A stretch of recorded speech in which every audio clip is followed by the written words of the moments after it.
Yun pala. Pati ho yung lugar na pinagkitaan niyo pati yung restaurant pinayata yung mga video footages Oo, para bang merong, is there something surreptitious? Oo. O, halimbawa, sabi ko sa kanya, okay, panotarin mo yan at kung talagang buang loob mo, nakapag-isip kang mabuti, di pumunta ka ako sa Senado bago alas 9. Ayan, Dahil sa mag-uumpisa ka ako ang Blue Ribbon Committee hearing ng alas 9.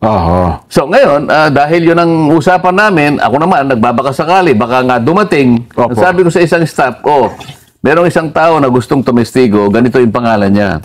So isa sa inyo, umalalay, baka sakaling dumating, pumoste kayo doon. Ayun. So, ayun, kumuha raw ng CCTV, pumunta raw sa opisina ko. Alam ka nang pumunta sa opisina ng kusino, ako nga ang kausap Kayo pala nagpapunta. Kasalanan ba yun? Ang una kong tanong ganito, sino naman yung nagpanukala na sa bawat ganito kumukuha siya ng CCTV? Anong authority mo? Kung senador ka, anong authority mo na magpakuha ka ng CCTV para mag-espiya ka doon sa kapwa mo senador? Nasa regulasyon ba namin ito?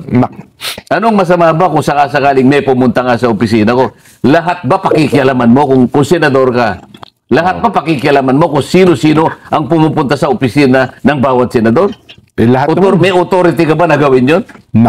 Makakarating tayo sa usapin na yan Sino ka? Gaano ang otoridad mo para pakialaman mo ang bawat tao na pupunta sa opisina ng bawat isa sa atin? Ng kapwa yung senador. Sa dami ng fake news at script, dito, real talk lang tayo.